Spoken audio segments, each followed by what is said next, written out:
Yung ating topic nung nakaraan, no? Continuation po yan. Sa Hebrews chapter 4, ngayon nasa 5 na po tayo. Ang ating version po ay ang Biblia Tagalog 2001 version. So start na po tayo mga kapatid. Ang sabi po dito, no? Bawat pinakapunong pari na pinili mula sa mga tao ay pinangasiwa sa mga bagay na may kaugnayan sa Diyos para sa kanilang kapakanan upang siya'y makapaghandog ng mga kaloob at ng mga alay para sa mga kasalanan. Verse 2, siya ay marunong makitungo na may kaamuan sa mga mangmang at naliligaw. Yamang siya man ay napapaligiran ng kahinaan. So dito pa lamang po sa unang verse na ating nabasa mga kapatid, regarding po ito sa physical na punong pari. Katulad nga po ni Aaron. Diba? Diyan po sa Old Testament mga kapatid. So sabi po dito, hanggang dito tayo sa verse 3 mga kapatid, and then paliwanag natin. No? Dahil dito, kailangan siya ay maghandog para sa kanyang sariling mga kasalanan. Kasi nga po, siya ay tao, siya ay limitado, siya ay may kahinaan at nagkakasala rin po. So kailangan po mag-alay din siya para sa kanyang kasalanan at sa kasalanan ng mga iba pa pong mga pari. At gayon din para sa taong bayan. Di ba po si Aaron at saka yung kanyang mga anak, yan po ay consecrated, set apart, holy, nilinis for sacred duty to serve the Lord as the Lord's priests, 'di ba? At si Aaron yung high priest, physical. Ayan po 'yun. So, heto po, may babasahin po ako sa inyo mga kapatid na mga connected po na mga key verse po dito sa ating topic, no? Leviticus 21 verse 6 to 9. So, aalamin po natin, ano bang responsibilidad? Ano ba yung role ng isang high priest na kung sa Old Testament nga po ng mga physical, 'di ba? Galing sa lahi ng mga Levites, no? Levitical priesthood. So dito po sa ating babasahin, no, malalaman po natin. So sabi po dito, sila ay magiging banal sa kanilang Diyos. At huwag sila nilang lalapastanganin ang pangalan ng kanilang Diyos, sapagkat sila ang nag-aalay ng mga handog sa Panginoon na pinaraan sa apoy na tinapay ng kanilang Diyos, kaya't sila'y magiging banal.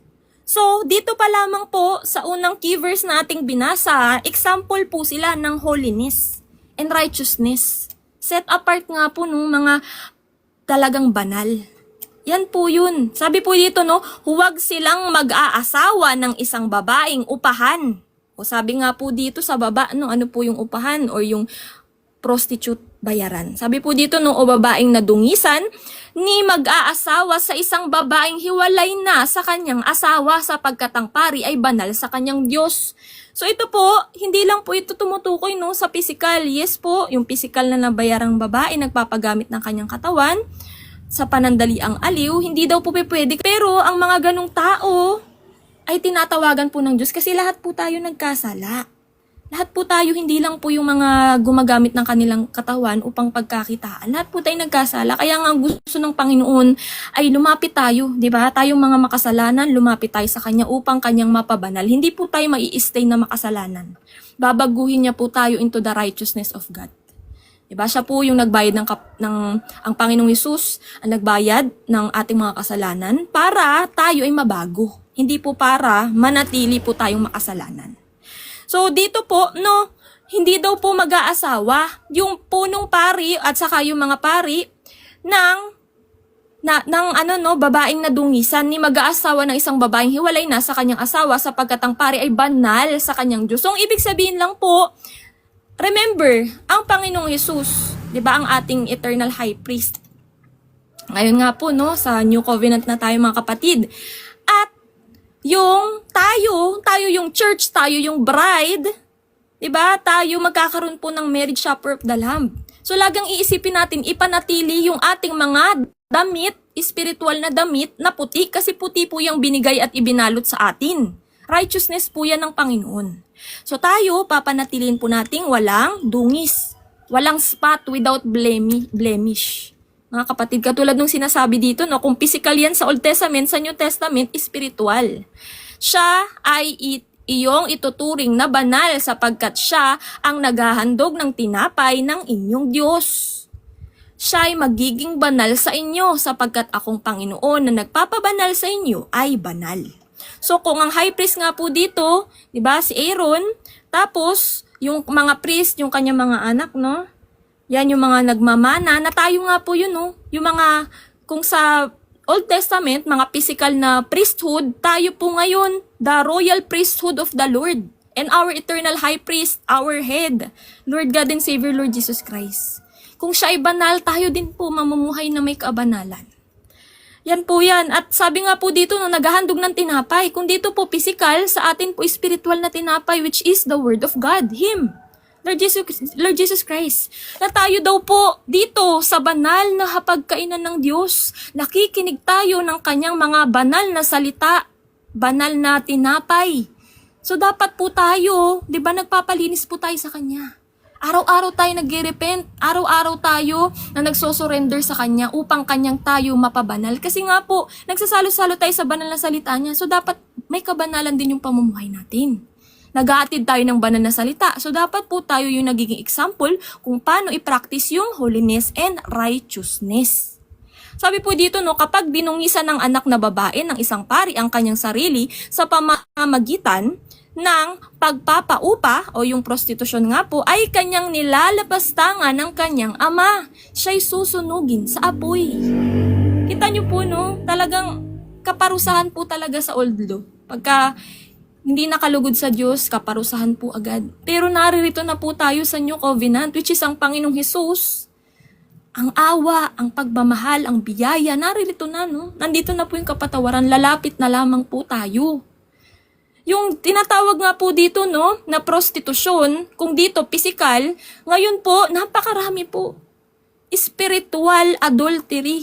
Ang ginagawa po, ibang Diyos-Diyusan. Di ba po sa Old Testament, yung kanilang pagsamba sa Diyos-Diyusan? Ngayon po, sa generation natin, napakarami po niyan. Ang Diyos-Diyusan nila ay ibang tao, ibang bagay, o ang kanilang mga sarili. Yan po ay spiritual adultery sa Panginoon kasi He is a jealous God. Wala po dapat ibang Diyos-Diyusan sa puso nyo, kundi siya lamang po ang tanging Diyos, buhay na Diyos, na nagpapabanal at nagtatama ng ating pamumuhay. Diba? Yung spiritual adultery yan, idolatry yan. Magkakonekta po yan, mga kapatid. Walang dapat ibang sasambahin na Diyos-Diyusan. Tanging ang Panginoong Hesus lamang ang Panginoong Diyos. Diba? Siya po ang Ama, Anak, Banal na Espiritu na nasa sa atin po ngayon, Diyos. So dapat din po tayo, no? Kung ano po yung kinalulugod ng Diyos, yun ang ating gagawin. Ang kanyang mga kinagagalit, yun ay ating iiwasan. Kaya nga po dapat lagi tayo nagbabasa ng kanyang salita. Kasi naririyan po ang lahat ng kanyang utos at kalooban para masunod po natin ang tama sa ating buhay. So yan po yan, regarding po sa holiness and righteousness, yan daw po ang responsibility, no? Siya po ay example ng isang high priest. And then, sumunod po mga kapatid, pagpatuloy lang natin, siya'y mag-aasawa sa isang dalagang birhen. Diba? Foreshadowing po mga kapatid, no, dito sa Old Law, or Old Testament, nung mga high priest, ay foreshadowing po sa Panginoong Hesus at sa church na tayo bilang kanyang bride. Sabi mo, mag-aasawa ng isang dalagang birhen, virgin, walang bahid dungis, malinis. Yan po ang gagawin natin. Napapanatelihing puti, unstained by the flesh, unstained by the world. Hindi na po tayo babalik sa ating mga dating pamumuhay na hindi nakalulugod sa Diyos. We are set apart para tayo maging banal. Diba? Pinapabanal saints ng Panginoon. Hindi po natin siya pwedeng i-represent, ulit-ulitin natin kung tayo ay makasalanan pa. We come to Him as sinners, pero itatransform niya tayo into the righteousness of God para ma-representa natin siya ng maayos. Kasi siya ay holy. Diba? Hindi pwedeng i-representa ng sinner ang holy. Kaya kailangan tayong mapabanal, mabago. He saved us to transform us inside and out. Mula kaloob-looban, di ba? Spiritual na nga po, hindi na, magmamanifest na lang physical. Yan po yan, unahin palagi natin ang spiritual natin. Kaya nga po, seek first the kingdom of God and His righteousness. At lahat ng physical mo, siya nang bahala mag-add. Yan po yan. Sabi po dito, no, hindi siya mag-aasawa sa isang balo, o sa hiniwalayan, o sa isang babaeng nadungisan, o sa isang upahang babae, hindi kukuha siya ng isang dalagang kundi kukuha siya ng isang dalagang malinis sa kanyang sariling bayan bilang asawa. So kung dito nga po sa Old Testament, physical no, pero sa atin po, tayo po yun. As the church, as the bride, na ngayon naghahanda. Parang yung 5 wise virgins. Hindi po tayo magpapakampante, bagkus lagi nating iisipin na ang Panginoong Hesus anytime soon pwedeng bumalik. Na anytime soon pwede tayong mawala dito sa mundo. Kaya ngayon pa lang, kailangan yung ating mga spiritual na damit, which is His righteousness, ay dapat panatilihing puti. Hindi na po dapat nababahiran ng mga makalaman nating ginagawa dati. Kaya nga nandyan na po ang Holy Spirit bilang ating susundin sa ating buhay, hindi ng ating mga laman. Para maging dalisay, maging malinis na mga birhen sa kanyang pagbabalik. Yan po yung gusto niya, spotless bride. He is looking for a spotless bride. Yan po talaga yun mga kapatid. At hindi po natin yun kaya sa ating sariling kakayahan. Hindi po natin kayang linisin, hindi natin kayang baguhin, hindi natin kayang iligtas ang ating mga sarili. Tanging siya lamang, Panginoong Hesus. Kaya hayaan mo siya na kumilos sa buhay mo. Hayaan mo siya na pabanilin ka. Hayaan mo siya na gumalaw. Diba? Surrender to Him the control of your life. Surrender yourself. Deny yourself. Mga kapatid. At magpasaloob po tayo sa spiritual na disiplina. Yan nga po yung pag-take up ng cross araw-araw. Diba? Araw-araw mong tatanggihan ng sarili. Magdadaranasin po natin lahat ng paghihirap na ito na siya niya ding dinanas nung siya'y nagkatawang tao. Kasi siya nga po naglatag ng daan. Siya ang daan, Panginoong Hesus. Pero binagtas niya rin yung daan na makipot para ipakita sa atin na ang daan na ito, ang tanging daan na ito na makipot at may paghihirap, persecutions, tribulations, lahat eh. Pero sa ending, nung way na ito ay eternal life with Him. Yun po yung ating laging iisipin. Hindi po tayo papabayaan ng Panginoong Hesus sa hirap na ito. Pansamantala lamang ito. Dito na tayo maghihirap para pag nandun na tayo sa piling niya, mamamahinga na lang tayo eternal. Gusto niyo po ba yun? Na dito lang tayo magsasuffer for temporarily. Pero doon eternal rest, peace, convenience, lahat provided. Alam niyo po ba doon? Doon instant eh. Dito, di ba? Kailangan talagang mag-patience tayo doon. Pagkakaloob lahat ng promises ng Panginoon. Napakasarap po. Kaya magtiyaga po tayo, yung faith, samahan nyo ng patience. Samahan nyo palagi ng patience. Kailangan po, yan yung gusto ng Panginoon. Mapagpasensya, mapatiisin. Di ba? Kasi po, hindi po pwede na may faith ka tas wala kang patience. Hindi po instant ito. Kailangan ngayon pa lang magtanim ka na ng magtanim para po pag nagpaulan siya ng kanyang biyaya, ng kanyang anointing, ng kanyang wisdom, ng kanyang healing, lahat yan. Nagpapaulan siya eh, parang ulan. 'Di ba physical na ulan, pinapaulan niya para yung mga tigang na lupa mapuspos, tumaba, maging productive yung mga crops para may makain po tayo. So spiritual, ganun din gagawin natin. Magtanim na tayo ngayon. Magbasa tayo palagi ng salita. Establish natin intimate relationship sa Kanya. Diba? Mag-pray. Ito yung prayer. Mga kapatid, huwag niyong kakalimutan yung prayer. Kasi ang prayer is our way of communication sa Panginoon. Hindi pa pwede na ikaw, diba, lumalakad ka sa Kanya tas hindi ka nakikipag-usap sa Panginoon. Sa isang relasyon nga po, no, pag hindi ka nakipag-usap sa iyong karelasyon, sa iyong asawa, wala po. Mamamatay yung marriage. Wala pong mangyari. So, ganun din dito. Antayin niyo po palagi ang response ng Panginoon. Hindi po yung kayo lang yung salita, one way lang, no. Kailangan inaantay niyo yung response niya. Nag-response po yan siya. Through His words, through other people, or through dito sa isip mo, magpuput siya ng thought. Kasi, remember, tayo ngayon, di ba, pinapabanal ng Diyos, ang isip natin transform into the mind of Christ na dapat. I-declare nyo yan sa buhay nyo. Hindi na dapat worldly mindset, hindi na dapat sinner mindset, dapat kingdom mindset na mind of Christ. Di ba? Kung ano, yung pag-iisip ng ulo, bilang tayo yung katawan, ganun, nasusunod yan. Di ba? Parang yung brain, maraming mga neurons receptors dyan sa katawan, susunod. Ganyan tayo. Kung anong utos niya, kung anong pamumuhay niya, kung anong pag-ugali niya, behavior niya, pag-iisip niya, kung anong puso niya, ganun din dapat tayo. We follow the leader. Siya yung ating head, mga kapatid. So sabi nga po dito, no, Sabi po dito, pagpatuloy po natin no, upang hindi niya malapastangan ng kanyang mga anak sa gitna ng kanyang mga kamag-anak sapagkat ako ang Panginoon na nagpapabanal sa kanya.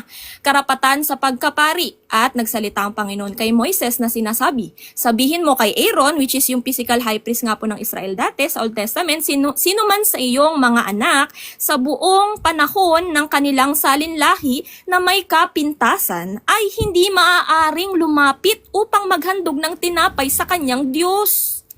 Kita niyo po, walang kapintasan. Dapat wala daw pong kapintasan si Aaron as high priest. Na bagaman sila'y nagkakasala, nag-aalay din po sila para sa kanilang mga kasalanan dahil sila po'y tao. Na unlike our eternal high priest, Panginoong Jesus, holy, blameless, righteous, talagang Diyos na nagkatawang tao. Walang sin. Sinless. Kaya nga siya lang ang nakapagbayad ng ating mga kasalanan.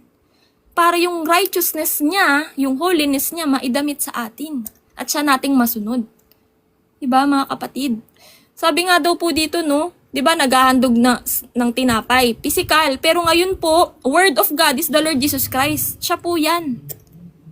Mga kapatid. Kaya nga po, siya na holy, siya na Diyos, yung kanyang divinity, surrender mo yung humanity mo. Divine exchange to mga kapatid. Hindi pwedeng one way lang. Hindi pwedeng siya lang nag-sacrifice ng buhay niya, tapos ikaw ayaw mong ibigay yung buhay mo.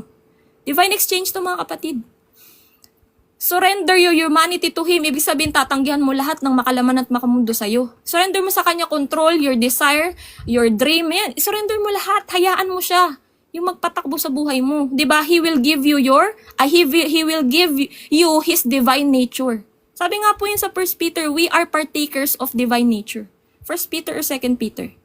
Yan na po yan. Kaya nga hindi tayo mananatiling sinner. Ngayon ay tayo'y saints, righteousness of God. Kaya ipamuhay natin. Huwag nating ipahiya. Nabitbit natin ang pangalan ng Panginoon. Nagbabahagi tayo ng salita ng Diyos. Nakikipagsalo-salo tayo sa pagkainang ng Diyos. Tapos hindi natin ginagawa ng bukal sa ating mga puso. Nagko-compromise pa tayo. Na dito, nagsasalo-salo tayo sa banal na salita. May kabanalan, pero mamaya anong gagawin? Diba? Nakikita tayo ng Diyos.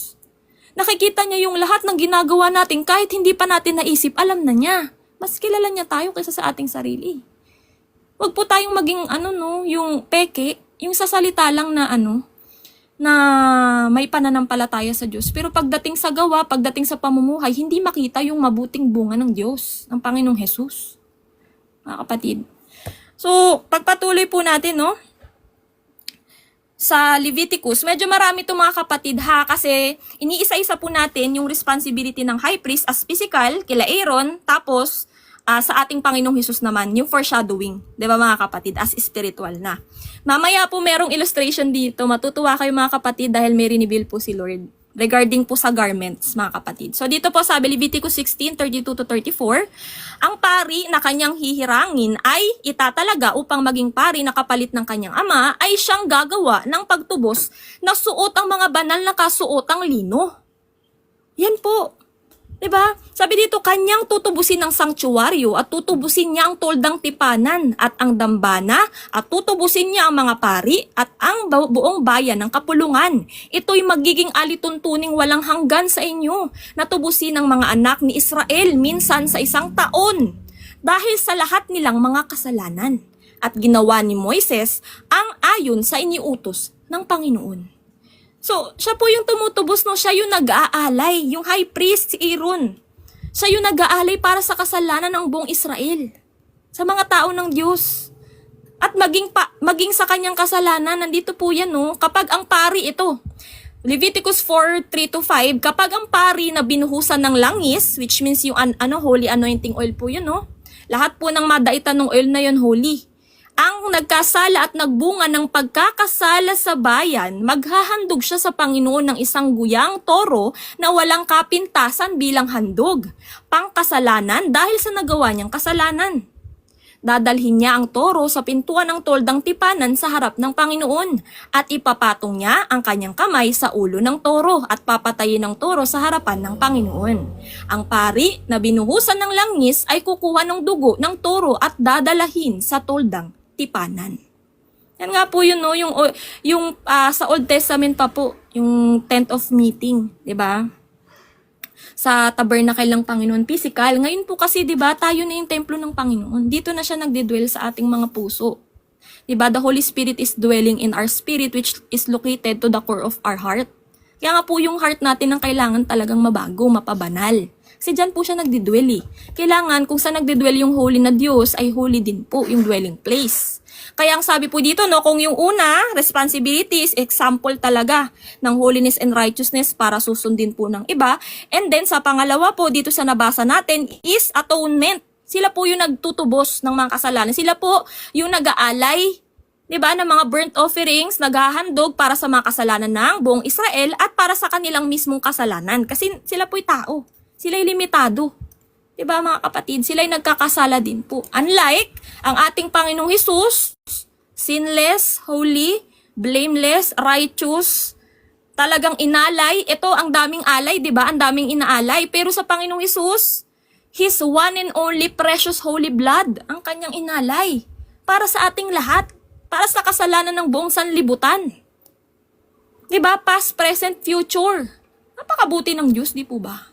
Kasi 'di ba, for the wages of sin is death. Kaya nga po may death eh, dahil sa kasalanan. But ang offer ng Panginoon sa atin ay eternal life sa pamamagitan ng kanyang banal na dugo na tayo na makasalanan ay lumapit na sa kanya, humingi na ng tawad, magpakumbaba na, ibigay na ang ating buhay, isik ang kanyang kaharian, para siyang hari ay mapupuspos niya tayong mga mamamayan niya na ngayon. Hindi na po tayo stranger, hindi na tayo kaaway. Tayo ay anak na po ng Diyos. Na ang anak ay nagpa-practice ng righteousness na binigay na galing sa Ama. Galing po, di ba?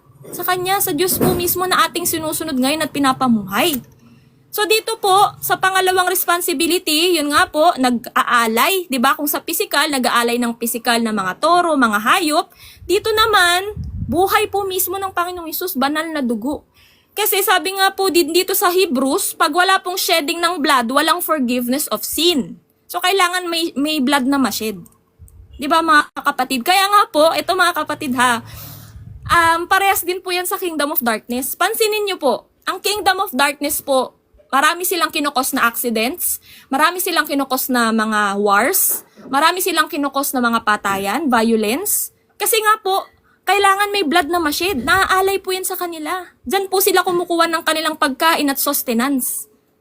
Sa dugo. Nandyan po kasi yung life force ng tao sa dugo. Na mas tina-target nga po nila yung mga bata. Kasi yung bata, yung nasa dugo nila, yung life force, mahaba pa yung lifespan nila. Diba? Marami pang energy. Kaya nga po yung mga kaaway, Kingdom of Darkness, si Satan, yung mga demonic entities, dyan sila nag-feed. Kaya talaga magtataka kayo, bakit naglipa na yung patayan? Dahil po yan sa Kingdom of Darkness, agenda po nila yan, na may mag-shed ng blood. Ganyan po sa spiritual realm. Blood po talaga. Currency po sa spiritual realm, blood. So, the same way, ang Panginoong Hesus, nag-alay ng kanyang blood for the atonement of our sins. Sinatisfy niya yung wrath ng Panginoon by His holy blood, mga kapatid. So, ang sabi po dito, no? So, tapos na po tayo dito sa pangalawang responsibility. Dito naman po tayo. Yan. Sabi po dito, no? Leviticus chapter 10, verse 8 to 11. Sabi po dyan, mga lituntunin para sa mga pari. At ang Panginoon ay nagsalita kay Aaron na sinasabi, huwag kayong iinom ng alak o ng matapang na inumin man, ikaw o ang iyong mga anak na kasama mo kapag kayo'y papasok sa toldang tipanan upang kayo'y huwag mamatay. Kita nyo po, no? Grabe, sobrang higpit.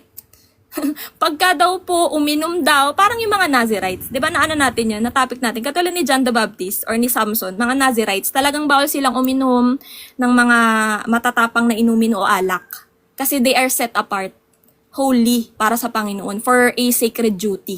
Kung dito nga po, sacred duty of being priest sa Panginoon. Diba? Kapag kayo'y papasok sa toldang tipanan upang huwag kayong mamatay, ito ay isang walang hanggang batas sa buong panahon ng inyong mga salinlahi. Inyong lalagyan ng pagkakaiba, ang banal at ang karaniwan, ang marumi at ang malinis. So, mga kapatid, heto daw po, ang isa pang responsibilidad, distinguish between holy and unclean. Sila daw po yun. 'Di ba na kung i-relate nga natin sa ating eternal high priest sa Panginoong Hesus, sineset apart niya na po yung kanyang mga pinapabanal doon sa mga naririto pa sa mundo na hindi pa nalilinis, unclean pa, mga kapatid. Na tayo nga po bilang binigyan niya ng otoridad, na tayo nga po yung holy priesthood niya, na sumusunod din po sa kanyang yapak, 'di ba? Kasama din po dito, ayan no, Aaron at ang kanyang mga anak. Tayo po yung mga anak dito, nakasama din po na sa mga ganyan na gawain. Na, yun nga po no, kailangan may discernment po tayo. Na dahil sa kanyang salita na lagi nating binabasa, nalalaman natin yung anong kailangang iwasan, kung ano yung hindi kinalulugod ng Diyos sa ating buhay. Diba? Kung ano yung pinapatanggihan sa atin na unclean. Sabi nga no, hate even the garment unstained by the flesh. Talagang kung hate ng Diyos, Panginoong Hesus ang sin, dapat tayo hate na rin natin. Bakit ang mga tao, sinasabing may pananampalataya, pero mahal na mahal pa rin ang kasalanan? May peace pa rin sa paggawa ng kasalanan, di ba? Kailangan ayaw na nating magkasala eh. Pero sa ating pagkadapa, since nandito na tayo sa righteousness ng Panginoon, tayo ay may freedom ng lumapit sa Kanya, hindi freedom para mamumuhay na naman ulit sa kasalanan. Lalapit tayo sa Kanya at kung saan tayo nadapa, yun yung ipapagabay natin, ipapalinis natin, ipapahihingi natin ng tulong sa Kanya. Para ma-fix niya, ipa-fix natin sa Kanya. Kapatid. Sabi po dito, no, inyong lalagyan ng pagkakaibang banal at ang karaniwan ang marumi at ang malinis at inyong ituturo sa mga anak. Ito yung pang-apat na ba?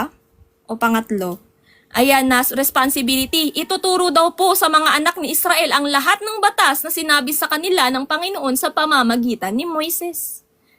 So dito daw po nagtuturo daw po na ang ating, 'di ba, ang ating Panginoong Hesus, ang kanyang spirito, ang kanyang banal na espiritu ang ating guro ngayon. 'Di ba? Tinuturuan po tayo na bagaman bago pa tayo na hindi pa natin nalalaman yung salita, pero naririyan yung ating guro. Ang banal na espiritu, Panginoong Hesus po yan na nasa atin. Iisa lang po sila. Na magsasagmit na lamang po tayo, magpapagabay na lamang po tayo. Pero ang sabi nga po, 'di ba, ang espiritu ng Panginoong Hesus na nasa atin, espiritu ng Diyos, yan po ay espiritu ng katotohanan. Ibibigay niya sa atin, ipupuspos niya, ipapaalam niya ang lahat-lahat ng tungkol sa Diyos, lahat ng kalooban ng Diyos, kagustuhan ng Diyos, lahat yan. Ang will niyan sa atin, eternal life. Kaya yan dapat ang susundin natin. So dito no, ituturo din daw po yung utos, yung kalooban ng Diyos. Yan nga po yung talagang araw-araw na nandyan yung Holy Spirit sa atin upang tayo i-convict sa lahat ng ating ginagawa. Kung may mali, kailangan itama. Kung may pagkakadapa, repent. Tapos lakad ulit ng matuwid sa Diyos. Diba? Yan po yan mga kapatid. And then, sabi po dito, ito po tayo sa mga bilang, chapter 18 verse 5 to 10. Sabi po dito, gampanan ninyo ang mga gawain sa sanktuaryo at ang gawain sa dambana upang huwag nang magkaroon pa ng kapuutan sa mga anak ni Israel. Ako ang pumili sa inyo mga kapatid ng mga Levita sa gitna ng mga anak ni Israel. Sila ay isang kaloob sa inyo na ibinigay sa Panginoon upang gawin ang paglilingkod sa toldang tipanan.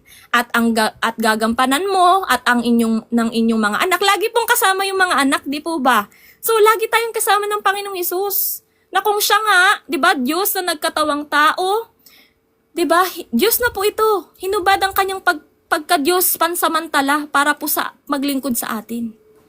Upang tayo malaman natin kung paano yung talagang tunay na paglilingkod sa Diyos. Kung paano yung relasyon natin bilang anak sa kanya. 'Di ba? Panginoong Hesus ang nag-demonstrate sa atin lahat ng ating gagawin. He is our role model, our pattern, the blueprint. Siya po yan. Sabi dito, no, kasama mo ang iyong gawain bilang pari sa bawat bagay ng dambana at doon na nasa loob ng tabing at kayo'y maglilingkod, ibinibigay ko sa inyo ang pagiging pari bilang kaloob at ang sinuman ibang lumapit ay papatayin. So sila lang daw po yung pwedeng pumasok. Pag iba, strange, yung hindi pinayagan, mamamatay. So kung sa atin po mga kapatid, kung yung physical pa noon. Ngayon kasi spiritual, tayo na yung templo. 'Di ba? So dito mga kapatid, huwag niyong hayaan na ang ibang tao ay maging katitisuran ninyo upang lumayo sa banal na Diyos. Diba? Huwag niyong hayaan na makaapekto sila sa pananampalataya niyo na kunwari, nagsimba kayo, 'di ba? Nag-church kayo tapos hindi niyo nagustuhan yung ano doon, yung mga naka-churchmate niyo o yung mismong nag-preach tapos ayaw niyo na ngayon ayaw niyo na sa Diyos. 'Di ba? Yung Diyos yung sinisi niyo doon sa kasalanan ng iba. Hindi po ganoon. Mga kapatid, ito nga po yung relasyon sa Kanya, hindi po kasama ang iba sa walk mo. Sila lang po ay guide natin, sila po ay makakasama natin dito sa pagbagtas sa makipot na daan. Pero hindi sila magiging way, hindi sila magiging dahilan upang ikaw ay mawalan ng pananampalataya sa Diyos. Huwag mong hayaan, kapatid. Diba? They should serve as magpalakas sa pananampalataya mo, mag-lead sa'yo papunta palagi sa Diyos. Pero kung hindi yan nakakatulong sa'yo, bakit ka pa nakikisama dyan? Diba? Kailangan for the glory of the Lord. Kung yung mga kaibigan mo na sinasamahan ay nakatitisod sa iyo para ikay magkasala, ay lumayo ka sa Diyos, mag-apostasy ka, bakit mo sasamahan yan? Bad company ruins a good character. Makukorrupt nila yung character mo. Ang samahan mo, yung makapaglilid sa'yo, patungo palagi sa Diyos. Paglakad ng tuwid, hindi ka ito tolerate sa mga pagkakasala mo. So sabi po dito, no? Ganun po ba? Pwede tayo maghanap ng iba, kapatid, kasi ng Panginoon, don't be just hearers, be doers. So ang mangyayari po dyan, no, ipag-pray nyo kay Lord na ilid po kayo. Doon talaga sa kaloob niya, diba, yung ipinadala po niya talaga. Hindi po yung iba na, diba, yung wala po yung fruit. Ito, discern nyo po lagi sa fruit. Discern every spirit. Tingnan nyo po sa fruit. Kasi yung gift can be manipulated, but fruit cannot lie. So, ang gift po ng tao, di ba, pwede pong magkaroon sila niyan, pero wala silang mabuting bunga ng Panginoong Hesus, ng Holy Spirit. So, yun po yung palagi yung titingnan. Yung bunga, yung mabuting bunga po kung meron. So, ang dito po, mga kapatid, pagpatuloy natin sinabi ng Panginoon kay Aaron, ako'y narito, ibinigay ko sa iyo ang katungkulan sa mga handog na para sa akin. Lahat ng mga banal na bagay ng mga anak ni Israel, ibinigay ko sa iyo ang mga ito bilang bahagi at sa iyong mga anak bilang marapat na bahagi ninyong magpakailanman. Ito'y magiging iyo sa mga pinakabanal na bagay na hindi pinaraan sa apoy. Bawat alay nila, bawat handog na butil at bawat handog pangkasalanan at bawat handog nila para sa may salang budhi na kanilang ihahandog, sa akin ay magiging pinakabanal sa iyo at sa iyong mga anak. Remember po yung na-share ko po nung nakaraan, grabe no, rinibil ni Lord. Yung sa Joshua po ata yun, na yung mga Levites, di ba na nagbabahagian na po ng inheritance na lupa, yung mga anak ni Jacob, ni Israel. Wala po yung mga Levita. Sabi, yung mga tribe of Levi, wala kayong inheritance kasi nga ang inheritance nyo, ang Panginoong Diyos na. So tayo po yun. Kung sa Old Testament, ang physical po yung mga pari, pero ngayon sa New Covenant, New Testament, high priest po natin, Panginoong Hesus, ang kanyang holy priesthood. O kung dito nga po, no, yung mga paring anak po ni Aaron, tayo po yun. Tayo na yung mga pari na kinonsecrate, na namumuhay na ng banal na ngayon, set apart para makapaglingkod po sa Diyos bilang mga banal. Tayo po yun, mga kapatid. Na sa ating paglilingkod dito sa kanyang kaharian, hindi po tayo pagkukulangin ng ating hari. Lahat po may portion. Tayo na mga anak niya. Lahat po may portion. Hindi nyo po kailangan na maging yung katulad sa makamundong tao na walang contentment, naghahangad pa ng ibang bagay. Hindi po, dito ipupuspos niya na. Lahat po tayo may portion. Kailangan lang po, alin po kailangan? Pananampalataya. Yun po yung converter Parang, kumbaga sa madaling salita, kumbaga parang pera. Diba? Yun yung converter. Kailangan may pananampalataya ka para ma-convert mo yung unseen o galing dito sa kanyang salita, mga pangako niya, to sin or physical magmanifest sa buhay mo. Kunwari, healing, nasa salita niya. Diba sabi niya, by the stripes of the Lord, sa kanyang crucifixion, we are healed. So, ibig sabihin, it is illegal for us to be sick. Na naririto tayo sa kanyang kaharian, it is illegal for us to be sick kasi nasa salita niya na we are healed. Diba? So, de-declare mo na lang sa buhay mo, I am healed. By the stripes of the Lord, I am healed. Ako'y gumaling na sa aking karamdaman in Jesus' mighty name. So, dapat may faith. Yun yung converter. So, na-convert mo na ngayon yung unseen on galing sa kanyang salita, papunta sa buhay mo ngayon, physical. So, mararamdaman mo, healed ka na. Pamuhay mo na yung healing. Diba? Yan po yan, mga kapatid. So, sabi po dito, no? May bahagi po. May bahagi, may portion po lahat. Kaya nga po, sabi 'di ba dun sa mga tribe of Levi, wala na po silang inheritance kasi ang inheritance na po mismo nila ay ang Panginoong Diyos na kung saan yan po ang pinakamataas na reward. Aanhin mo naman yung dito sa lupa na mga lupa, 'di ba? Aanhin mo. Wala dito yung inheritance natin. Ang inheritance natin naruroon sa kanyang piling, sa kanyang eternal kingdom, naroon sa langit. Doon ka na dapat nagpupundar ng lahat ng mga bagay. Heavenly things na, not earthly things. Kasi earthly things, temporary, mawawala. Masusunog lang yan sa kanyang wrath. 2 Peter chapter 3, may wrath po mga kapatid ha. Yan po yan, may wrath. Yan po ang langit na nakikita mo ngayon, ang lupa, lahat ng mga taong nakadisalign sa will niya, sa kanyang wrath na darating sunog. Apoy na po ito, ang judgment ng Panginoon. Kaya nga po, tayo, may protection po tayo dyan. Kaya wag niyo pong hayaan no, na i-risk niyo pa yung eternal life niyo para lang sa temporary comforts dito sa mundo. Hindi, it is very costly, risky, na i-risk mo pa yung buhay mo, na magpakasarap ka pa dito, tapos ang eternal consequence naman ay mag-suffer ka eternally. Diba? Siyempre dun ka na, sa eternal life with the Lord. Rest. Comfort, mga kapatid. So, napakalinaw po niya, no?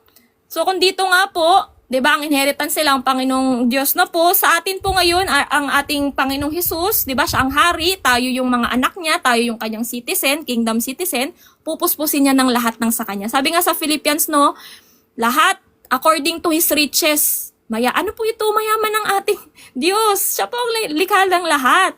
Diba? Kaya nga pag wala ka ngayon, wala kang pinansyal ngayon, i-declare mo sa buhay mo, mayaman ang aming Diyos. Siya ang may likha ng lahat. Pagkakalooban niya, receive the provisions, abundance ng Panginoon. Ang glory po, ibig sabihin yan, abundance. Diba? Yan po yan, ang hari po. Diba? Ang responsibilidad niya sa kanyang mga anak, sa kanyang mga citizen, ay sila'y puspusin ng lahat ng pangangailangan, physical, spiritual. So tayo, i-declare na lang natin sa ating buhay. Diba?